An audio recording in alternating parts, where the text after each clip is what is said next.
আজ আমি আপনাদের সাথে শেয়ার করছি ময়দা দিয়ে বানানো নতুন ধরনের একটি পিঠার রেসিপি, যেটা বানানো খুবই সহজ আর খেতে অনেক বেশি মজার।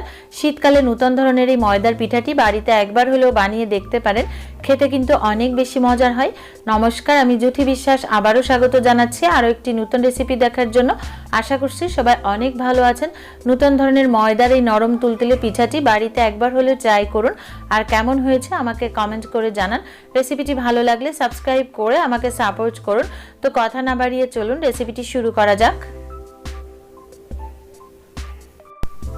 পিঠাটি বানানোর জন্য প্রথমে একটা মিক্সিং বোলের মধ্যে নিয়ে নিচ্ছি 1 কাপ ময়দা। আমি এখানে মেজারমেন্ট কাপের 1 কাপ ময়দা অর্থাৎ 250 গ্রাম ময়দা নিয়েছি।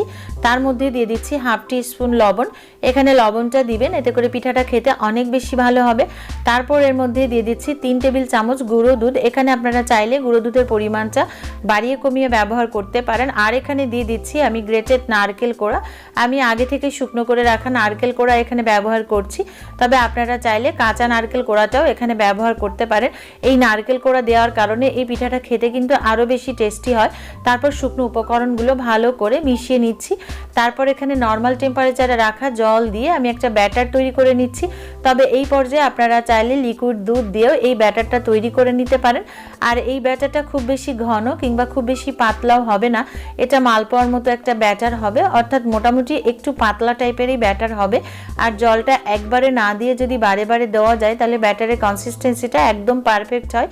তো বারে বারে আমি জলটা দিয়ে ব্যাটারটা তৈরি করে নিয়েছি, আর দেখে বুঝতেই পারছেন ব্যাটারটা কিন্তু একদম হয়ে গেছে। এবার এই পর্যায়ে আমি দিয়ে দিচ্ছি 3 আঙ্গুলের 1 চিমটি বেকিং সোডা।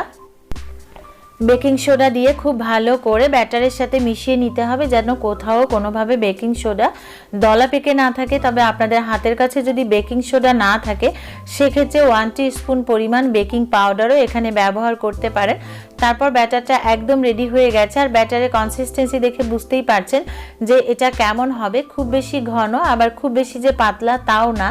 তারপর ভাজার জন্য আগে থেকে চুলায় তেল বসিয়ে দিয়েছিলাম, আর তেলটা গরম হয়ে গেছে। চুলার আঁচটা এই পর্যায়ে মিডিয়াম টু লোতে রেখে 1 চামচ ব্যাটার দিয়ে দিতে হবে। তারপর স্প্যাচুলা দিয়ে পিঠার ওপরে এভাবে তেল ছিটিয়ে দিতে হবে, এতে করে পিঠার ওপরের অংশটাও ভাজা হয়ে যাবে, কাঁচা থাকবে না।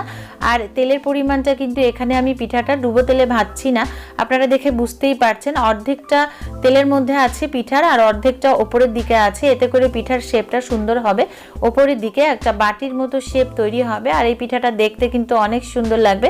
তারপর 1 মিনিট মতো পিঠার এক পাশ ভাজা হয়ে গেলে এটাকে উল্টে দিয়ে অপর পাশ ভেজে নিতে হবে। আর এই পিঠাটা ভাজতে কিন্তু 2 থেকে 3 মিনিট মতো সময় লেগেছিল।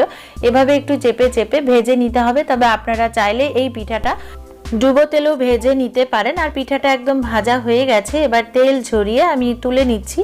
আপনাদের বোঝার সুবিধার্থে আমি আরও একটি পিঠা একই রকম ভাবে তেলের মধ্যে দিয়ে দিচ্ছি, অর্থাৎ 1 চামচ ব্যাটার তেলের মধ্যে দিয়ে দিচ্ছি। তারপর ওপর থেকে স্প্যাচুলা দিয়ে তেলটাকে এভাবে ছড়িয়ে দিতে হবে। তারপর এটাকে উল্টে দিয়ে আবারও 2 থেকে 3 মিনিট সময় নিয়ে পিঠাটাকে ভেজে নিতে হবে।